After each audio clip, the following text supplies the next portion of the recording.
día vamos a empezar con la clase. Esperamos.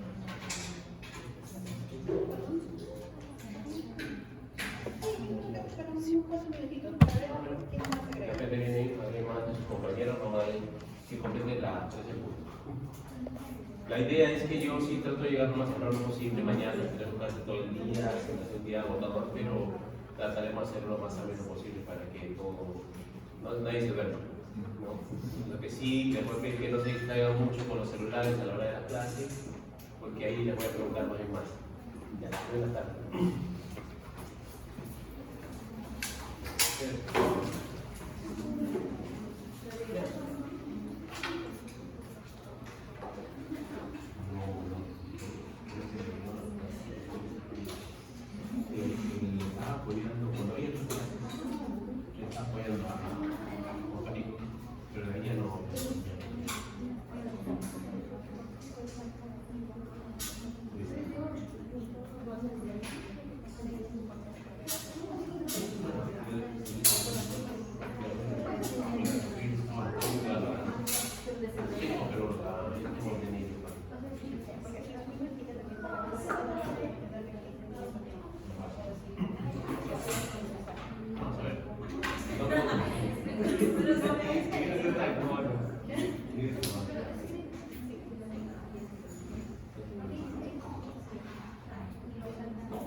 ¿Tu nombre? Pablo. Bien.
Jóvenes, ¿por dónde va mi lista?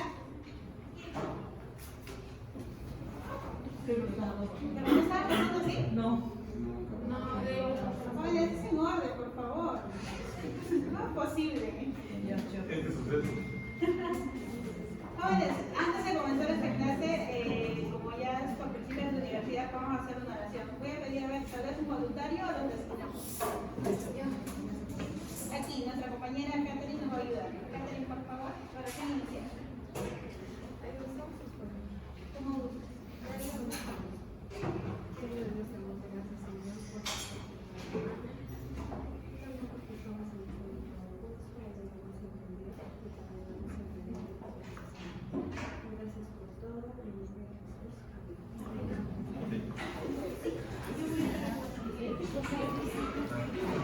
Bien, chicos, vamos a empezar entonces.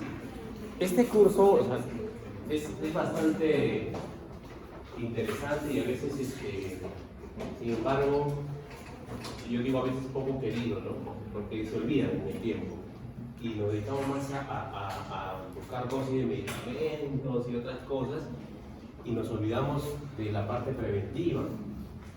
Y ustedes saben que en el ciclo de la enfermedad, en ese proceso de evolución de salud de enfermedad,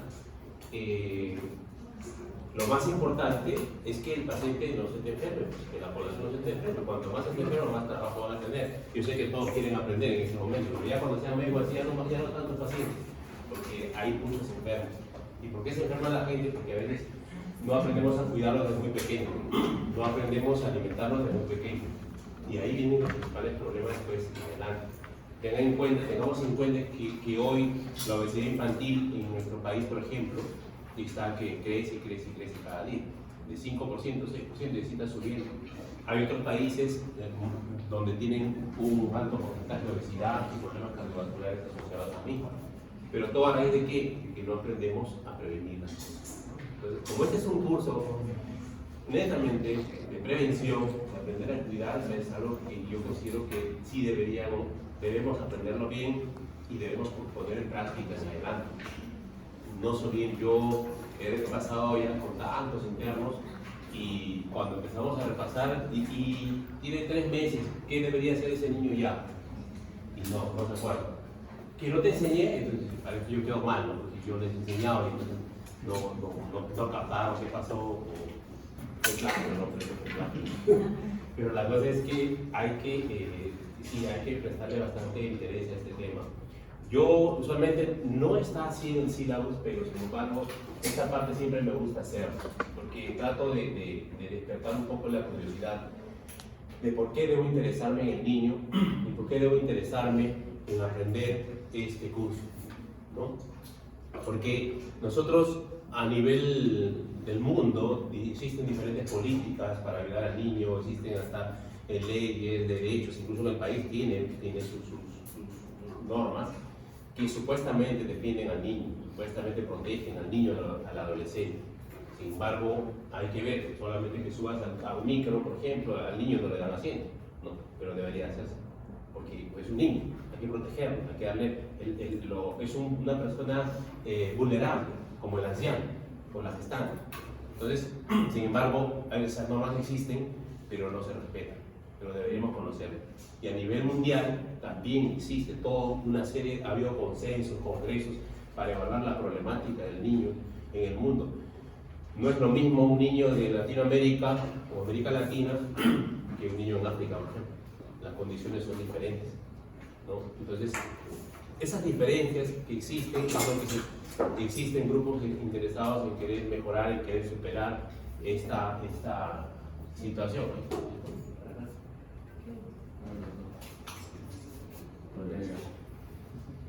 A ver.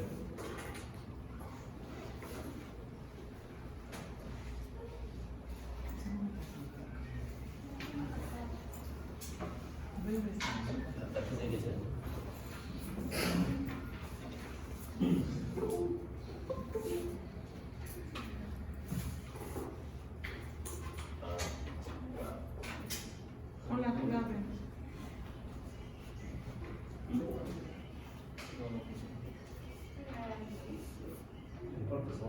Sí, yo como... Si me ayudan, por favor. Pero sí, pero igual.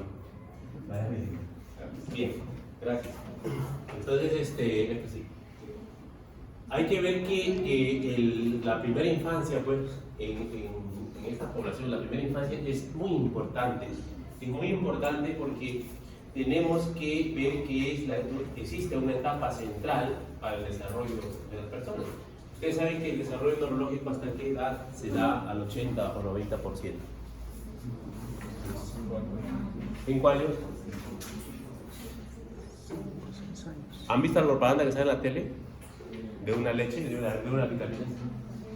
El desarrollo cerebral del niño se produce hasta el 80%. 5 años dicen ellos, ¿no es cierto? Claro, porque el 90% va a llegar hasta los 5 años. El 80% más o menos hasta los 2 o 3 años. Entonces, por eso los 3 primeros años es la etapa crítica del niño. Si un niño no ha recibido los nutrientes en esta etapa crítica, en esta edad, que ustedes después le quieran dar vitaminas, que la mamá se acordó o el papá se acordó que tenía un niño que por ahí no comió bien a los 3, 4, 5 años y que a los 7, 8 años quiera darle vitaminas, por gusto es, ¿no? Por gusto es porque ya no va a recuperar ese 100% que tenía que haber logrado. Recuerden también que el 100% del desarrollo cerebral lo van a lograr recién a los 20 años. Pero esa etapa inicial, esta etapa de la infancia, la primera infancia, es una etapa muy importante. Por lo tanto, ya nos está diciendo, con esta evolución, con esta información, ¿qué nos está diciendo? ¿Qué tenemos que hacer en esa etapa? ¿Qué creen? ¿Ah? Estimular. Estimular, ¿qué más? Nutrir bien. Y van de la mano. Porque tú puedes darle comida y todo, pero si no lo estimulas, se queda dormido también. Entonces, van de la mano. Entonces, ella está diciendo que aquí es una etapa donde va a lograr el niño el desarrollo cognitivo máximo, va a desarrollar el desarrollo, va a tener el desarrollo físico máximo, y la parte socioemocional suele ser un elemento muy importante para que este niño pues tenga todo lo que necesita y logre todos los hitos que tiene que lograr en esta etapa. Por lo tanto, si hay estudios diversos donde tuvieron niños que no lograron superar su anemia, por ejemplo, hasta los 5 años, 7 años, y después que quisieron darle dosis de hierro para mejorar sus niveles de hemoglobina, y sin embargo el nivel intelectual no fue comparado al rendimiento con los niños que no tuvieron anemia. Igual el rendimiento, estaba hablando del rendimiento intelectual, rendimiento laboral, ¿no? Hasta en la parte deportiva, hicieron varios seguimientos y sin embargo no se logró el mismo. O sea, las comparaciones son evidentes, son claras para decirnos, ¿sabes qué? Definitivamente, si no lo hiciste antes o en su debido momento, difícil que lo puedas intentar en esta etapa. Es cierto que el sistema neurológico tiene todo un proceso, de repente puede recuperarse cuando hay un daño y todo lo demás, pero aquello que se ha dañado desde su base, donde no le diste los nutrientes adecuados, el desarrollo no lo va a lograr. Por lo tanto, miren la lucha que tenemos que hacer nosotros como médicos. Y no hablo solo del pediatra, estoy hablando de personal de salud en general y los médicos generales que se van a ir al SERUM, se van a ir a la provincia, se van a ir a la selva donde van a encontrar un montón de anemia, se van a ir a la sierra donde también hay problemas de anemia. Y en Lima ni hablar, los que trabajen en un cerrito cuando van al SERUM de repente, o les toque trabajar por ahí en un cerrito en el Agustino, en Coma, San Juan de Urigancho, también van a encontrar, acá mismo en la era de repente, van a encontrar casos de anemia. Y si no lo sabemos controlar, manejar adecuadamente, entonces. Y ahí nomás te estoy diciendo lo importante que es hacer la parte preventiva. Y hay mucho que hacer, porque acá ustedes pueden desglosar. Por ejemplo, si yo quiero entonces explotar al máximo y llegar que en esta etapa de la primera infancia tengamos un niño que pueda dar su máximo potencial o lograr su máximo potencial, ¿qué tendría que hacer? Aparte para nutrir bien, por ejemplo, cuando hablaste de alimentación, ¿qué debería hacer para que haya una buena alimentación? ¿Con un nutricionista? Se podría medir por la talla y el peso, el crecimiento, la te ayuda una buena nutrición. Hacer el seguimiento y crecimiento y desarrollo para ir monitoreando si está yendo bien. ¿Qué más? Educar a los padres. Es un dato muy importante. Y lo que está perdiendo hoy en día el médico actual es esas ganas de enseñar. Doctor, disculpe, ¿me podría...? Esas ganas de enseñar, de poder compartir sus conocimientos. Y menos aún, lo enseña a veces, ni enseña a los internos y menos aún a la población. Hoy en día muy poco se hace trabajo de campo.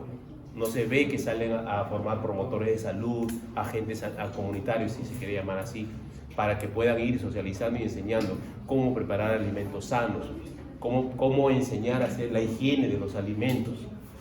Entonces, todos esos aspectos yo tengo que ir preparando. Entonces, por lo tanto, hay mucho que hacer. No solamente, si yo quiero solamente, estoy hablando de la parte nutricional, si estoy diciendo que voy a nutrir nada más, pero muy bien. Ahora tengo que enseñarte a preparar los alimentos. Y la pregunta del millón ahora, todos los que estamos aquí, por ejemplo, ya están casi cercanos a la última fase de su formación, ¿saben cocinar? Sí. ¿Sí? ¿Todititos? ¿Seguros? ¿Sí? Ya, si cocinan bien, pues. Porque yo a veces les digo a los internos, a ver, ¿quiere comer? Quiere comer frijoles. A ver, ¿y cómo preparan los frijoles? A ver, ¿cómo preparan los frijoles? A ver, uno que levante la mano y nos comparte sus conocimientos culinarios. El orgullo sí sale, pero uno solito a ver por unitario te diga cómo preparan los frijoles. Se deja remojar un día. Un día antes. Para que se Ya. suavice. Prosigue, por favor. ¿Y qué pasa en ese remojo? Para que pueda ablandar. Ablandar, ya. ¿Qué más? Y luego de eso ya. Al día siguiente te levantas temprano, Sí, ya, o tarde.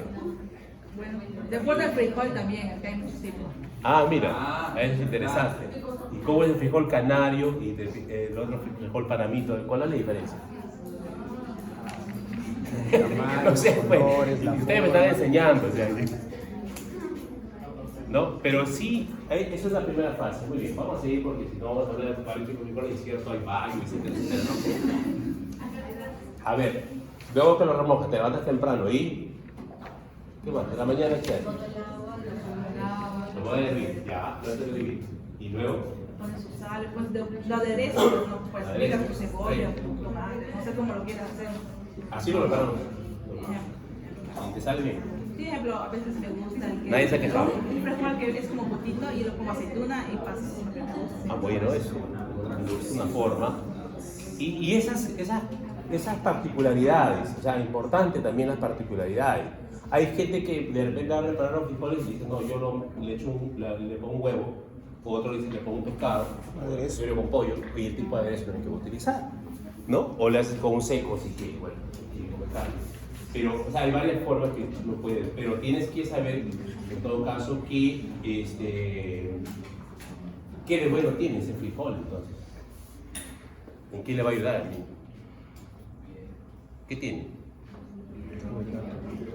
¿Tiene aminoácidos por ahí? Ya, ¿qué más? También algún carbohidrato, ¿qué más? Ya, ¿qué más? Hierro, ¿no? Por ahí tiene un poco de hierro, sí. ¿Y cómo se absorbe mejor ese hierro? Con vitamina C. Entonces, miren, ¿por qué les estoy haciendo esto? Se están demorando en responder, ¿verdad?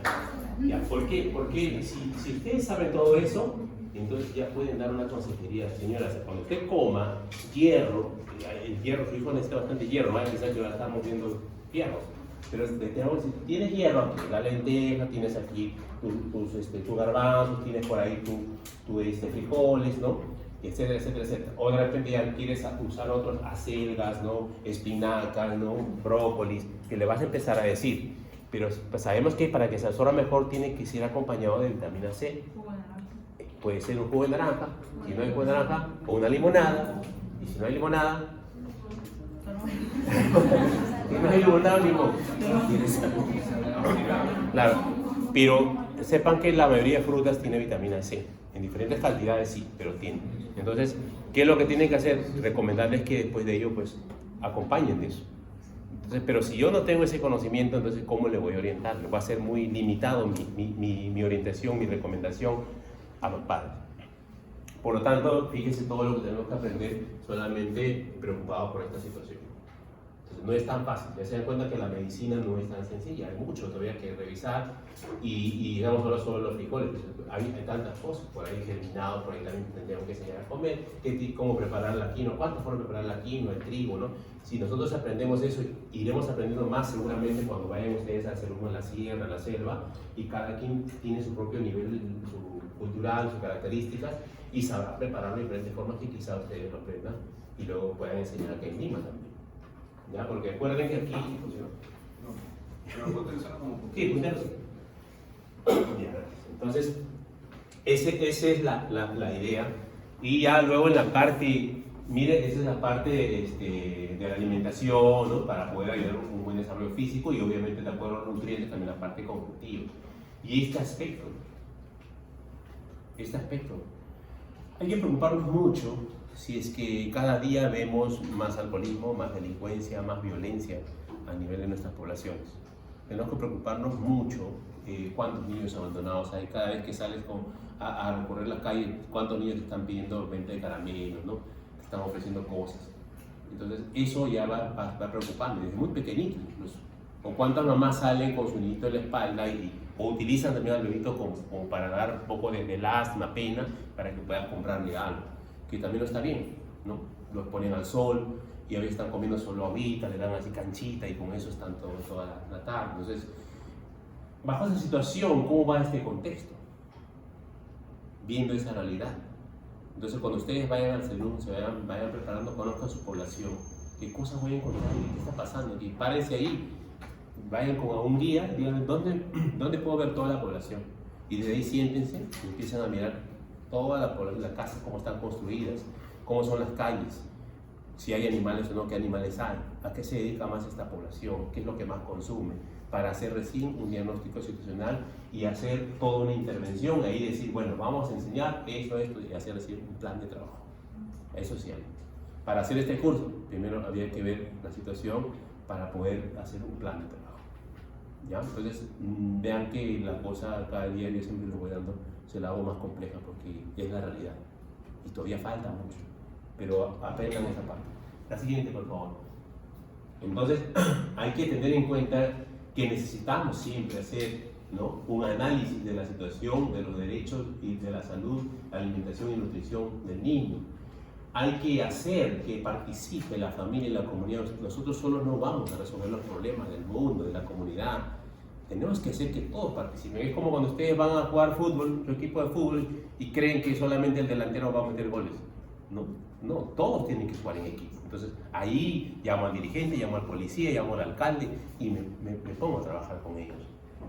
Cuando ustedes van a provincia, el médico tiene un rol muy importante y es visto como una autoridad, por lo tanto tiene mucho peso. Entonces eso tienen ustedes que saber para que puedan aprovechar eso, cómo lo ven. Entonces si a mí me ven como una autoridad, entonces tengo peso, puedo yo intervenir, mi opinión vale mucho aquí. Entonces tienen que hacer pesar su opinión. Entonces tengo que hacer que participen. Vengan, yo les voy a enseñar esto. Tengo que tratar de que en mi centro, todo mi equipo de trabajo brinde una atención con calidad y humanizada. Porque eso es lo que a veces se pierde. Hoy día estaba viendo en la mañana la cola que están haciendo en el Hospital del Niño, ¿no? Instituto Samuel Niño, en breve, para atención de niños con problemas de autismo. Una cola así inmensa, a un señor mayor de tercera edad le preguntaba, ¿y de cuándo estás? Desde ayer estoy a las 5 de la tarde. Y de toda la noche se ha pasado ahí, el pobre haciendo, y ya me voy porque ya llegó la mamá de mi nieto que le echo la cola. Entonces, esas cosas nos dicen y está pasando más. ¿Por qué creen que sea eso? Pues fácil, ¿no? No hay suficientes profesionales, pero los cupos son tan escasos que hace que tengan que coger todo lo que alcancen. Ya 200 entran, ya el resto se queda afuera. No es atendido. Las citas por el CIS. Ahorita tengo un amigo que ha sacado para oftalmología, le han dado recién para el 15 de septiembre. Por el CIS, estoy hablando del hospital Hipólito Unanue. Entonces, así estamos. Faltan profesionales, faltan especialistas, ¿no? Y hay temas que no hay. Por ejemplo, terapista ocupacional, no encuentras. No encuentras. Y muchos niños necesitan. La terapista de lenguaje trabaja con ellos, con el terapeuta. La terapeuta física trabaja con terapia ocupacional. Si tienen familiares que quieren estudiar terapia ocupacional, son poquísimos los que hay en el país y eso se necesita bastante. Entonces, ¿cómo lograr esto, no? Tenemos que ir pensando. Por eso cuando escojan su especialidad, chicos, piénsenlo bien. ¿Qué objetivos tienen, qué vocación tienen, hacia dónde quieren ir para que escojan su especialidad la más adecuada? Hace un momento estaba conversando con el doctor Segura y lo encontré ahí en el camino y me preguntaba, ¿hay dermatología? Los dermatólogos están en Lima, están en las clínicas, nadie quiere venir a Huaycano. Y si vienen, pues vienen un ratito y se van corriendo, ¿no? Cada paciente se los llevan a otro sitio. Es así. Oftalmólogo, pediatra menos, ¿no? Oftalmólogo, pediatra no hay. No, oftalmólogo contadito, uno habrá. Y a veces encima no hay calidad de atención. Entonces, ¿cómo puede cubrir a más de 200.000 personas un solo oftalmólogo? ¿Cómo va a cubrir? No puede. Y encima no tiene ni para operar. Peor todavía. Entonces, todo está bien complicado. Por eso, piensen bien en la especialidad que van a hacer, donde puedan dar mayor servicio. Y si nadie dice que no trabajen en un lugar grande, en una clínica enorme, pero también dense un espacio para dar un servicio donde hay gente que necesita. Si pueden hacerlo. No es tan difícil, de verdad. Piensen bien en eso y ahora pueden motivar. Y hay que tratar de que nuestro trabajo siempre sea de brindar una atención integral para todos los niños y adolescentes. ¿Y qué significa atención integral? A ver, ¿cómo lo entienden ustedes? Porque es un término que se usa frecuentemente, ¿no? ¿Alguien me puede decir? ¿Voluntario, voluntaria? o involuntario. A ver, un involuntario, claro. Con los involuntarios, al azar, tiene el número 15. A ver. Luciana Fernández. ¿Tú misma? ¿No está? ¿Otro número? 35. Cavalcante, Monteiro, Cavalcante. Tampoco. Vale, bueno. Ya, Andada de Pinel, Leticia. Ah, mira. Ya. Cabello, Tuco. Si no venido, tú estás listo, No, sí. Sígale, ahorita sí le tienes algo. Salas Núñez.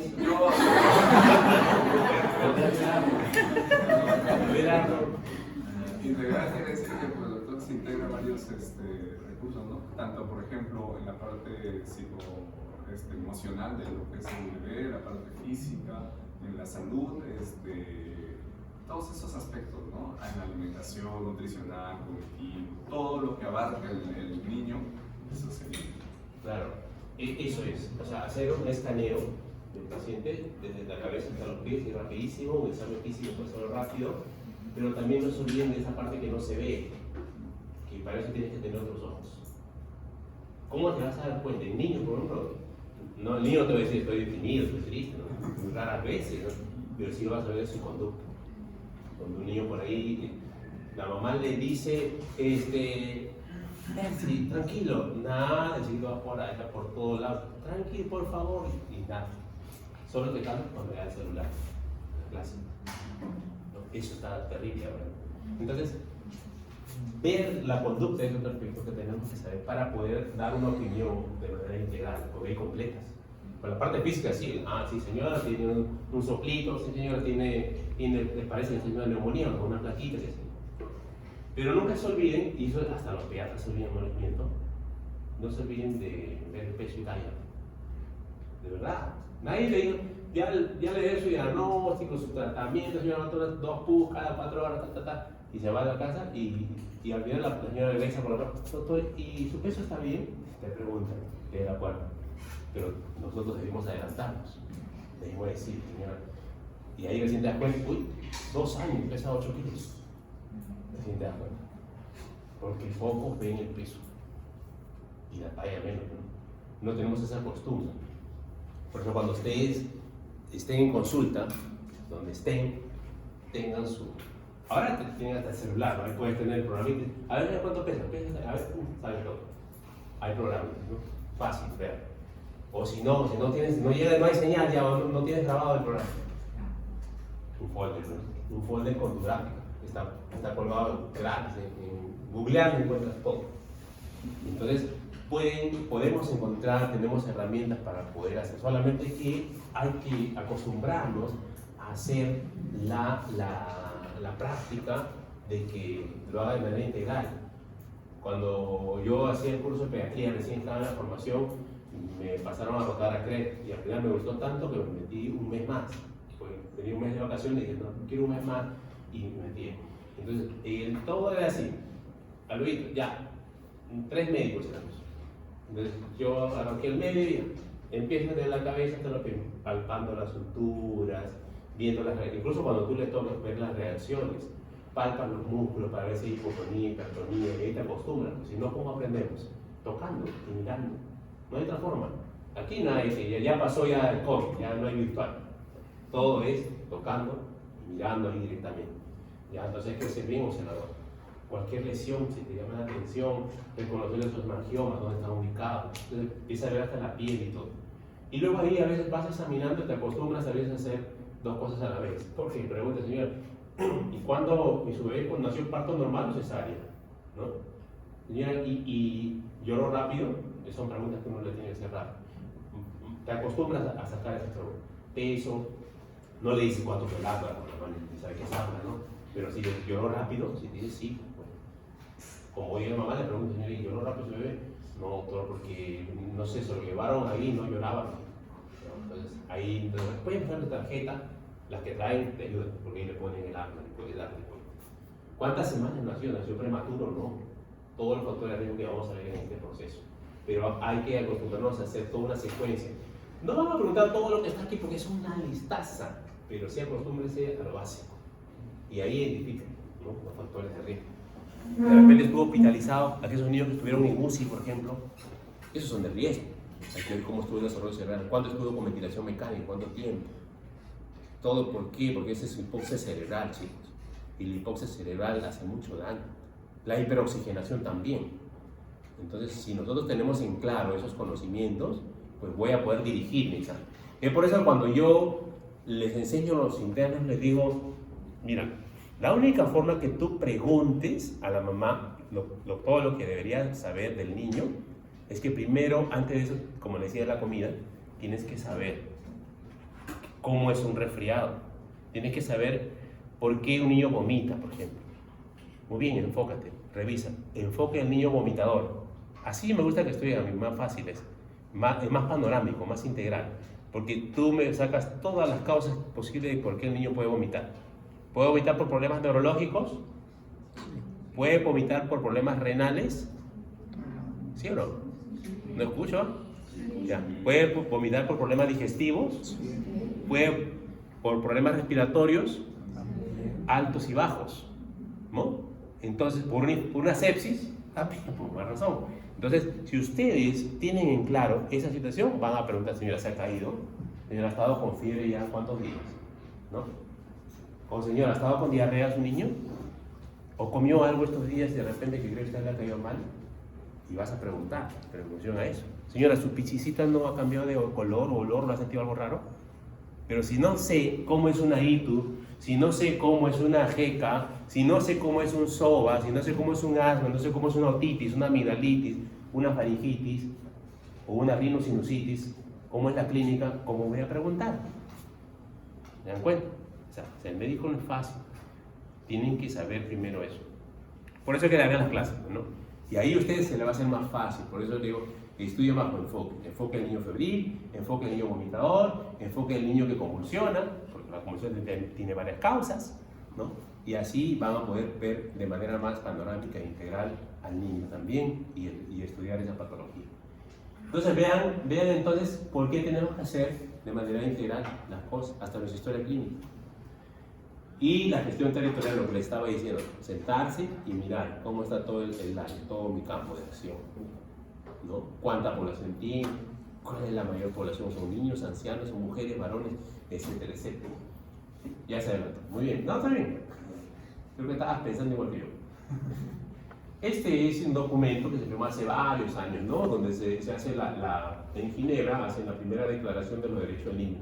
En 1923 y en 1924 lo ratifican para explicar, preocupados por esa situación que ya se veía hace mucho tiempo. Miren cuántos años ya tiene esto, pero aún así todavía sigue habiendo debilidades enormes en nuestras conductas sobre todo. Siguiente. En esta declaración de Ginebra, miren ahí, algunas cositas no me he sacado, y obviamente no voy a sacar toda la declaración bastante. El niño debe ser puesto en condiciones de desarrollarse normalmente desde el punto de vista material y espiritual.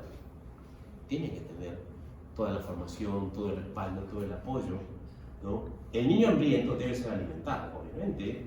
El niño enfermo debe ser atendido. El niño desadaptado debe ser reeducado. El huérfano y abandonado deben ser recogidos y ayudados. ¿Por qué tendría que haber niños abandonados en las calles? Si existe esta declaración, ¿de cuántos años? Estamos 100 años, ¿no? 2023, 1923, ¿no? El niño debe ser el primero en recibir socorro en caso de calamidad porque es uno de los seres vulnerables que existe en el mundo. Entonces, no vayan a salir corriendo y dejan al chiquito atrás. O cuando hay un temblor, el otro día hubo un temblor hace poco, ¿no? Bueno, yo lo sentí, me había quedado profundamente dormido, pero estaba de guardia. Pero ha habido ocasiones de hoy temblor, ¿no? Y se ha visto a ese personal de salud, no digo médico, personal de salud, que se desespera, o sea, no mantiene un equilibrio, se asusta con el temblor. Hay gente que es así, tiene mucho miedo y sale volando y deja a los pacientes ahí en la camilla, en su cama, ¿no? Y se olvidaron, se cae todo, digo, y si se cae, no sé, ese rato no tienen respuesta porque obviamente es un pavor que viven ellos, pero sí uno tiene que estar preparado para eso. Al final, realmente nosotros seremos los últimos en salir. bueno, esto no, pero sí, por acá estamos trabajando. Sí, por acá está tranquilo. Ya nos acomodamos. Entonces tenemos que tener eso, ¿no? Porque una vez hubo un temblor muy fuerte y tuvimos que salir. Uno salía acompañado de los ancianitos con su guía, porque en medicina puro viejitos hay aquí en Huaycán. Y en pediatría cargando a los bebitos, ¿no? Con la mamá, ayudándoles así, para poder salir. Y salgan despacio, ¿ya qué va a hacer ya? Si se cae, se caerá, pues no, si estamos moviendo, estamos avanzando, ¿no? Pero a correr y lastimarte por ahí, abandonar al otro, ¿cómo te sentirías después? Entonces hay que darle prioridad a estos pequeños. Y esto es lo que le decía también en situaciones difíciles, también lo que hablamos de protegerlo cuando estamos en situaciones donde de repente voy a un lugar y no hay asiento, hay que dar asiento al chiquito. El niño debe ser puesto en condiciones de ganarse la vida y debe ser protegido de cualquier explotación. O sea, sí, esto hay que ver cómo es que se va a ganar la vida. El niño se gana la vida comiendo, ¿no? Pero no es trabajando necesariamente. Si está con el papá, ahí hubo situaciones así, donde el papá está haciendo, la gente que se le lleva la chacra por su niño, ¿no? Le acusaban de explotación, pero en realidad el niño está trabajando ahí como jugando, no es que él tiene un horario, tiene un jornal, ¿no? Está yendo ahí como para ayudar a su papá y siente ese afecto de ayudar. O sea, estoy generando otra cosa, pero no hay que verlo ahí como que estoy trabajando, lo estoy explotando, ¿no? Una cosa es explotarlo y otra cosa es que aprenda que si ya siembra algo, va a tener algo que comer, que aprenda a valorar las cosas. Es parte de la formación, de la educación, de la enseñanza. Pero tampoco lo decís ya, te quedas aquí conmigo de 8 a 8 todo el día, ya es todo en pleno sol, el chiquitín no va a resistir eso. Pero todo es controlado. Pero llegar al tema de la explotación, eso sí, es lo que tenemos que evitar.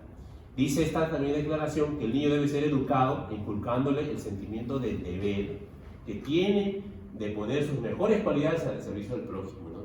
Eso es una forma de guiar a los niños en las buenas actitudes. Pero hoy día, ¿qué vemos? Los resultados. Porque ahora lo que vemos es el resultado. La violencia que existe en nuestro país, en el mundo, son resultados de cómo ha sido esa niñez, cómo ha sido guiado, cómo se ha llevado. ¿Y qué hicieron entonces los gobiernos al respecto? ¿Qué se ha hecho al respecto? ¿A dónde nos ha llevado con el sistema educativo que existe, con la vigilancia que se hace en los hogares? ¿Por qué, digo yo a veces, ¿no? En otros países tú no puedes salirte y dejar a tu niño encerrado en la casa y te vas a trabajar? Ni salir al mercado y dejarlo solo. No puedes, te meten preso. Pero acá se encierra y a veces pregunto, señora, ¿y con quién no lo he dejado? Con su hermanito. ¿Y qué edad tiene su hermanito? 9 años. Otro niño. Entonces, y ahí es donde a veces uno se pone a pensar, ¿y qué haría esta mamá y con quién podría dejarlo? Por eso es que en algunos gobiernos generaron esto que es los guaguaguas, ¿no? Pero lo malo es que falta ahí, hay debilidades en cuanto al cuidado, porque a veces una sola mamá cuida 4, 5, 6, 7 niños y no puede sola. ¿Cómo va a cuidar niños pequeños? La alimentación y la emoción, la parte emocional, ¿cómo lo cuida?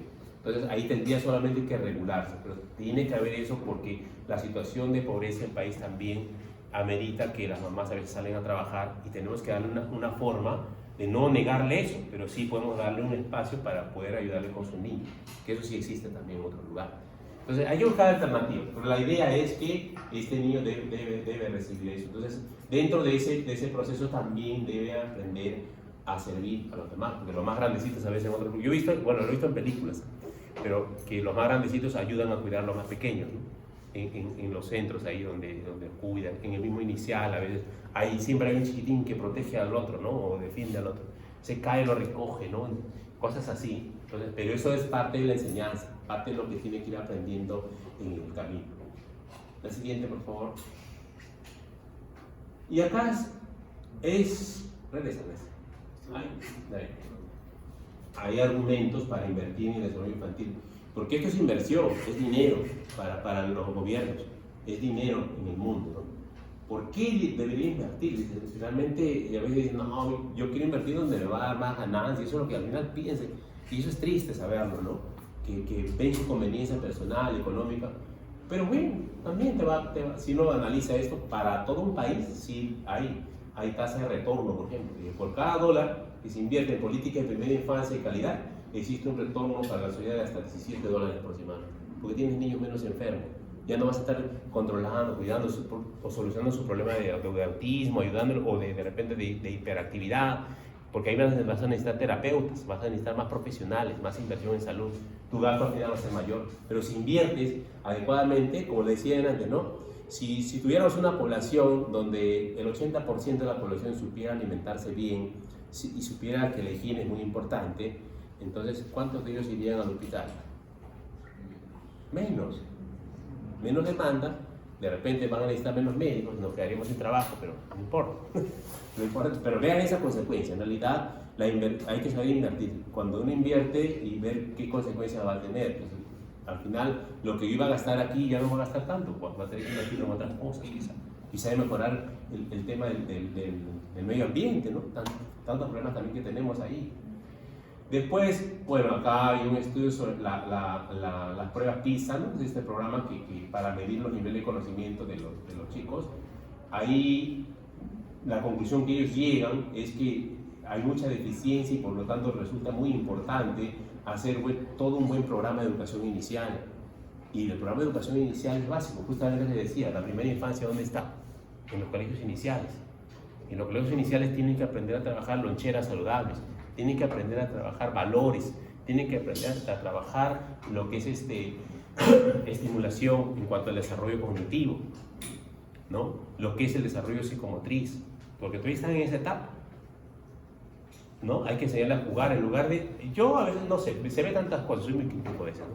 Muy rajón, pero el tema es que la realidad es otra, ¿no? En lugar de repente de hacerle valorar el sonido a través de un instrumento o una música instrumental, le enseñamos músicas muy ruidosas, ¿no? Que al final debe estar repercutiendo mucho sobre nuestro sistema, de alguna manera.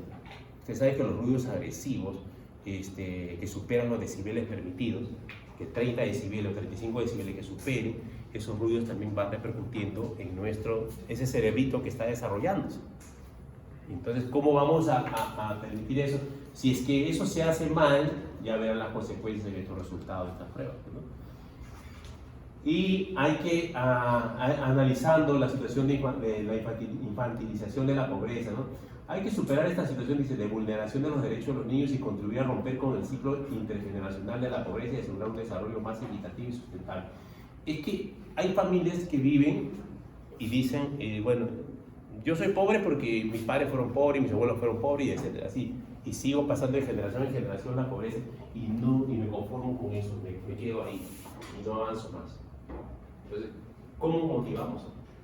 Rompe esa cadena, hay que romperla, hay que enseñar a romper las cadenas para que cada niño o cada ser humano que va naciendo en etapas distintas sea él y no sea lo que el otro fue, que no esté atado a eso. Porque precisamente por esas ataduras es que muchas veces no se avanza en el mundo y se quedan estancados ahí, Nos pasa a los adultos, ¿no? Y creemos que es una forma correcta de vivir, así me corresponde y ahí me quedo. Eso tenemos que irlo cambiando. ¿Seguimos? Acá, formar los cerebros para cimentar el futuro. Ya lo que les estoy diciendo es, ¿no? Estos cerebritos tienen que desarrollarse adecuadamente. Hay que tener en cuenta que los primeros momentos de la vida ofrecen una oportunidad única de formar el cerebro de los niños, que obviamente van a construir el futuro, pero es una oportunidad que se desaprovecha con frecuencia. Si no damos una buena nutrición, seguimos con esas tasas de 43-42% de anemia en el país, o una tasa de desnutrición de 14%, que de ahí se han estancado varios años y no baja. Seguimos con altas tasas de parasitosis en el país. Entonces, ¿cómo vamos a aprovechar esta etapa?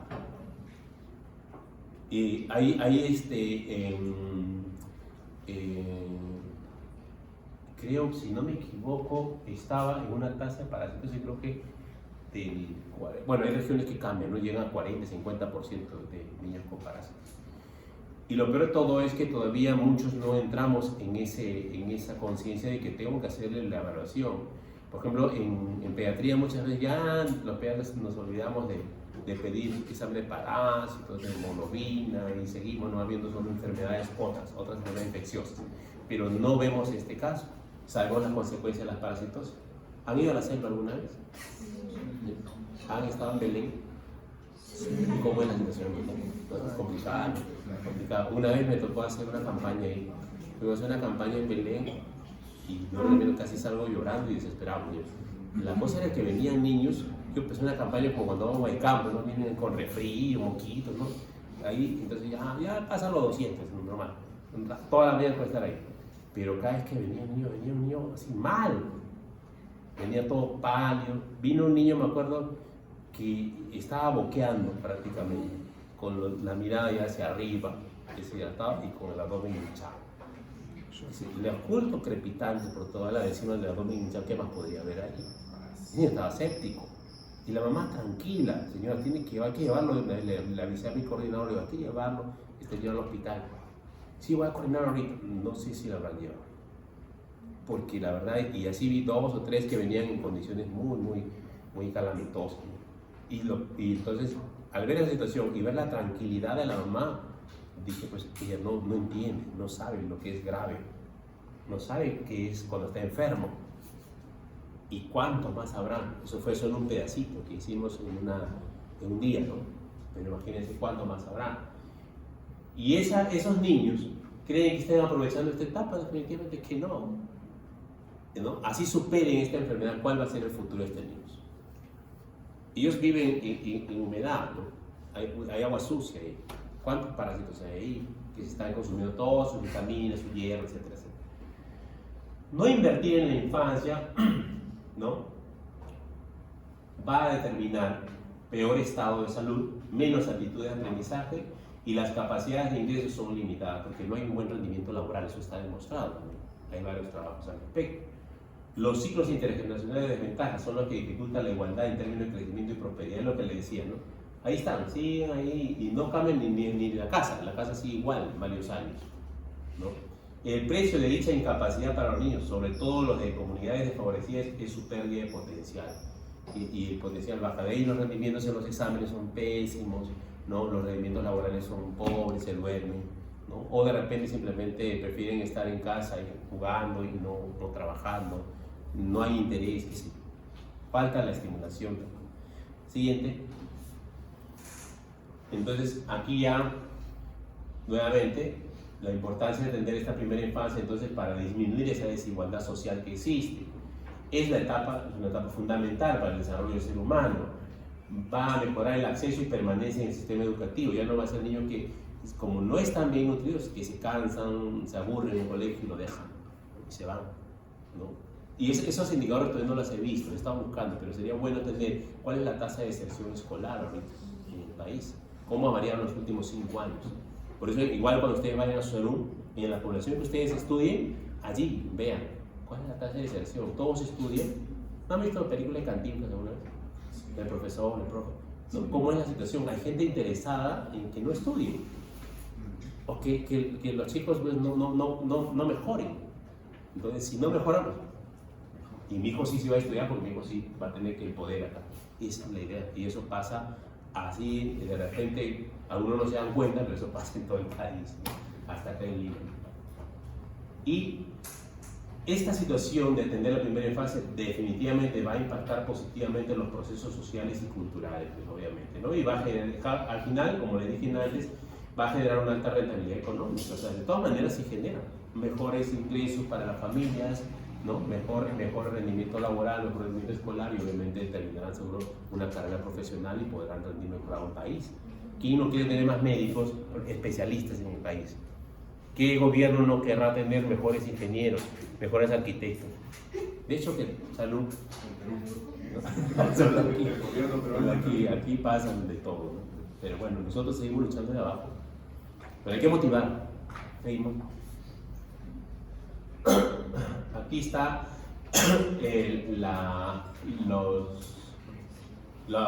¿cómo se llama? La Convención de los Derechos del Niño, ¿no? Tiene sus principios generales, ¿no? Aquí hablaba de derecho a la vida, supervivencia y desarrollo, asegurando el acceso a los servicios básicos, la igualdad y las oportunidades, La no discriminación es otro artículo que tiene que ver con el cumplimiento de derechos en todo lugar y situación. No hay que a unos sí, otros no. Es para todos. Debe ser la prioridad del niño sobre cualquier interés o actor, ¿no? Es lo que hemos visto. En cuanto a la opinión y participación, debemos aprender a escuchar y respetar su opinión. Participación activa, libre y significativa. Eso significa también en la casa. A veces el niño habla, mamá, ni caso, ¿no? Y la mamá está whatsappeando, está ahí con Facebook, cosas así que se distraen. Y nosotros tenemos que también enseñar eso, ¿no? Yo me atrevería, estoy todavía en ese proceso de hasta hacer una reunión todo un día con los papás, un grupo, no puedo aglomerar muchos en el centro, pero sin embargo sí, un pequeño grupo ir trabajando a ver qué hace la mamá con su niño esa mañana y te da la cocina, señora, está en la sala si quieren, sin celular, todo el día, sin televisión. ¿Se desmayaron? ¿Se jalaron los pelos? ¿Qué harán las mamás? Y los papás, Entonces, eso hay que preguntar. Pueden hacer ese intento, un retiro, nos vamos a un retiro muy bien, vamos a pasar bien. Nada de celulares, nada de televisión. Se olviden, se desconectan de todo. Solo conéctense usted, su esposo y su hijito. Conéctense. ¿Qué resultados tendrían? Por primera vez, tal vez escuchen lo que su hijo le dice. Ese es el tema. Tenemos que promover eso. Y hay que buscar estrategias, ¿no? Y esta estrategia que yo les menciono no creo que tenga mucho costo. O sea, ¿sabe qué? Ese día traigan sus frutas, su verdurita, si quieren comer una ensaladita, nada más. No va a gastar mucho. Si no, les apoyan con algo, pero no se gasta mucho. Pero sí va a tener un gran impacto. Se van a dar cuenta. Siguiente, por favor. Bueno, y el tema del COVID, que sí, pues afectó muchísimo, peor. Ahí sí hay consecuencias ahorita que estamos viviendo todavía. Todavía estamos viendo esto. Para algunos niños puede ser devastador. Recuerden, si ustedes, hay impacto en la salud mental, ha generado estrés, ansiedad, no solamente en niños, también en adultos, ¿no? Sobre todo los ancianos. Se han envejecido más rápido porque están encerrados, no ni salen. Y hasta ahora algunos no salen ya muy, se acostumbraron a la casa, a vivir ahí entre cuatro paredes, ¿no? Yo tengo a mis padres, ya todavía están vivos, ellos están ancianos, pero los tengo que sacar desde semanal. Yo me doy un espacio y agarro el carro, vamos. Y lo llevo a la playa, un rato en la mañana, están ahí, que respiro otro lado, porque se han acostumbrado a estar adentro de la casa. Son 2 años. Es bien complicado. Darles labores. ¿Sabes qué? Vas a coser esto, vas cosiendo con la máquina, para que se entretengan, porque si no, pues, ahí solo días ver tele y sentado lo mismo, ¿no? Hasta las novelas aprendieron ya que no veían antes. ¿Verdad? Y miren, ahí ha habido pérdidas en desarrollo, en el aprendizaje, en habilidades socioemocionales. Y bueno, estaban solos con la computadora o con el celular haciendo sus clases. Y eso es el que tenían, ¿no? Ha habido mayor aumento también en el riesgo de maltrato, explotación, exclusión social. Bueno, los grupos que estuvieron más encerrados, algunos papás tenían que salir a trabajar y dejarlos solos a veces ahí y no podían llevarlo. Y obviamente hay riesgo de desfinanciamiento de los servicios, ¿no? Aquí hubo problemas, yo no sé si ustedes habrán visto, ¿no? Como algunos colegios te ofrecían una plataforma buena, otros una plataforma muy débil, se iba la señal, etcétera, etcétera, y no era, y los profesores tampoco tuvieron la formación adecuada como para hacer este tipo de trabajo. No todos hacíamos eso, pues, ¿no? Entonces, el que no tenía costumbre o no sabía manejar esto tuvo que pasar un proceso de capacitación y de ahí hasta que aprenda y prepare sus materiales. Obviamente no era lo mismo, definitivamente. Ha generado toda una serie de cosas que vamos a ver en el tiempo. Ha habido muertes bastantes que probablemente muchos no han sido ni registrados. Ha habido incremento de algunas enfermedades, algunas, no todas, pero sobre todo la de salud mental. Y en eso hay que tener en cuenta, ¿no? Hay una serie de brechas ahora que tenemos que superar, ¿no? Lo que se estuvo avanzando se ha detenido. De repente, si querías, ya estaba avanzando de repente un colegio, estaba avanzando en lo que es manejo de niños en colegio inicial y de pronto vino la pandemia y tuvieron que cerrar todo eso. Y ahora hay que retomar, y tienen que retomar con muchas ganas para poder sacar. Esto es un gráfico del informe del Banco Interamericano de Desarrollo. Miren cómo ha repercutido en diferentes aspectos todo el tema del COVID. Siguiente. Esto ya en la parte final, esto es lo que no queremos precisamente ver. Niños que son utilizados todavía en otros países como escudos humanos para poder chantajear o evitar que el otro te dispare en las guerras que existen, muchas veces inútiles. en el mundo. Niños que estén en esta condición, que lo vemos no solamente en el Perú, lo vemos en diferentes países, ¿no? Los que han estado fuera del Perú ahora han visto también esto en otros lugares. O niños que ya desde muy pequeños están utilizando las armas, y eso a veces ha pasado aquí en nuestra selva del país, y eso no está bueno. Siguiente. O niños que todavía son maltratados aún por los padres o por los cuidadores, o en el mismo colegio todavía sigue existiendo el bullying, ¿no?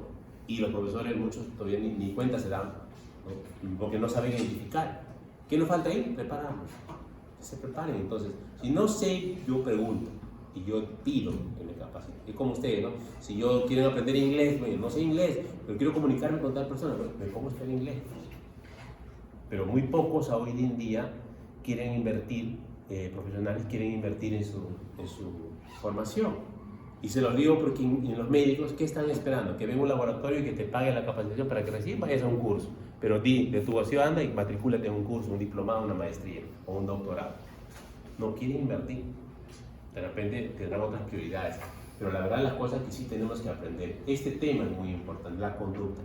Si uno aprende a identificar esas actitudes, esos cambios, acá es un problema, es de riesgo, pues entonces tengo que intervenir, hacer una intervención sobre ese aspecto, ¿no? Pero esta actitud es consecuencia de algo. Este niño no nació así. No decir que un niño nació y estaba peleando con su placenta y con su cordón, ¿no? No sale arañando tampoco, ¿no? Entonces, el niño aprende con el tiempo, en base a lo que vive en su entorno.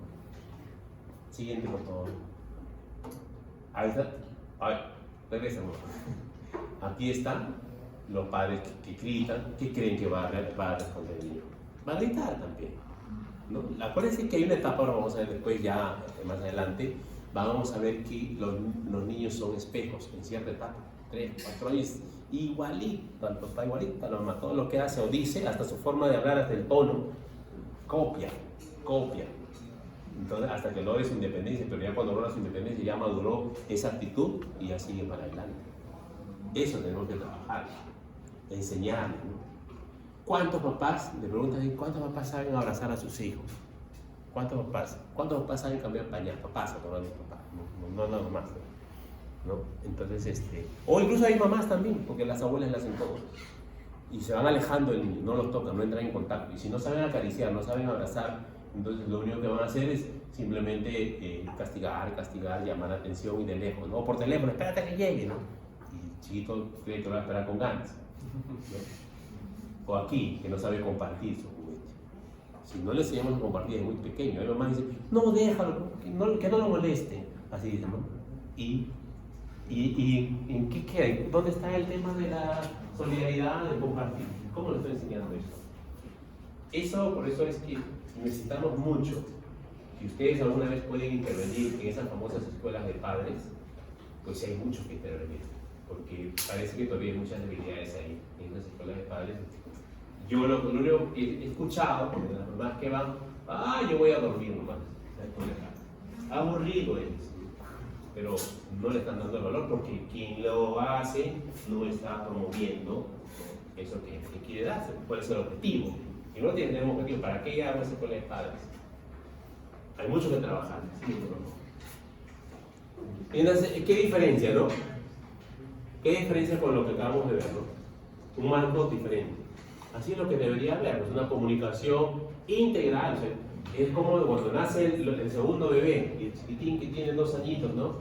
Todo lo que es, no, lo vas a arañar y lo aparte.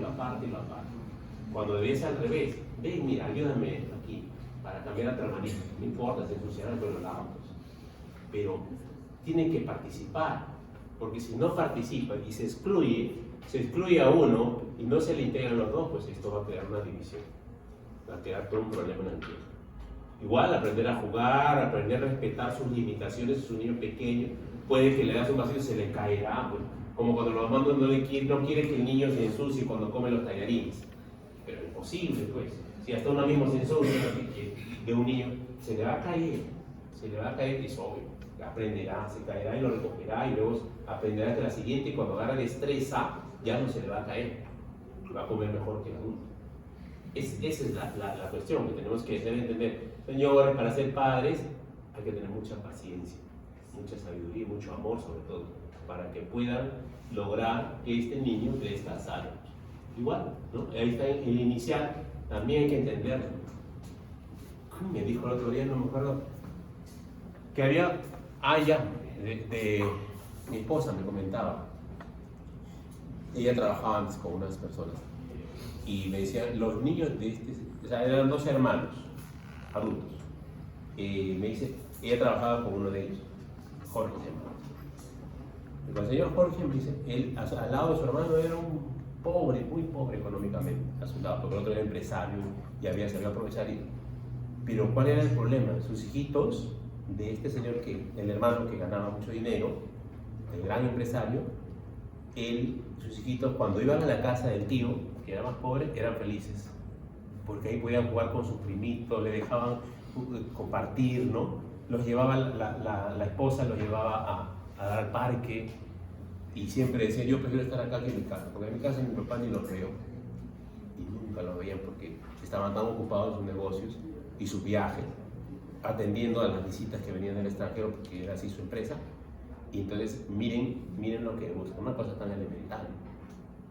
Y supuestamente son personas profesionales, ¿no? Pero no aprendieron a ser profesionales en este aspecto. Ese es un tema para que ustedes solamente lo puedan reflexionar y vean toda la tarea que tenemos entonces pendientes para poder avanzar. Por eso les decía al inicio, no es tan fácil, pero hay que siempre ponerle ganas en cada momento que puedan. Siguiente, por favor. Ahí está en la lactancia, tiene que participar el papá, pues, ¿no? Él lo va a dar de lactar, pero tiene que acompañar ahí, ¿no? Haciendo sentir que él está presente con la mamá en su alimentación, que los niños, los hermanitos también están, miren ese gordito como parece que se quiere comer a su hermano, pero ahí está, él participa, ¿no? Entonces la idea es esa, ¿no? La idea es esa. Siguiente. Y esta es nuestra realidad. A pesar de todo, quisiera ver así niños así, no importa que sean pobrecitos, económicamente eso no interesa, pero que sientan que alguien los quiere, que alguien les va a ayudar. Y ahí están ustedes cuando vayan a hacer el CERU. Me gustaría que mandaran fotos ahí a la universidad, mira lo que he logrado, o como estos niños igual en otra región, ¿no? Pero ese es nuestro país, ¿no? Donde tenemos que actuar. Siguiente, creo que es la última. Este chiquitín sí, bravo. Y bueno, ahí está. Esta es la idea, ¿no?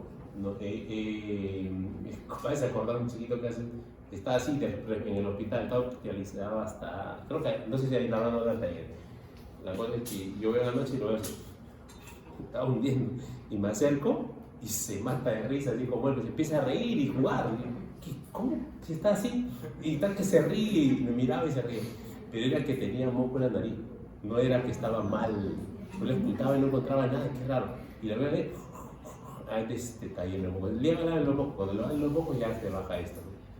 Pero es para eso hay que examinar. Pero es curioso cómo te das cuenta, mira, es que el niño no está tan grave, si me está riendo, un bebito de 3, 4 meses que te esté riendo y que esté con ese estado, ¿no? Ese debe estar peor, ¿no? Anímicamente. Siguiente. Muy bien, chicos. Vamos a pasar a la segunda diapositiva, pero antes de eso, ¿algunas preguntas? ¿Quejas? ¿Comentarios? Sí, comentarios sí me gustaría escuchar, ¿no? Si alguien se ha dormido, está mirando, ¿ya habrá llegado?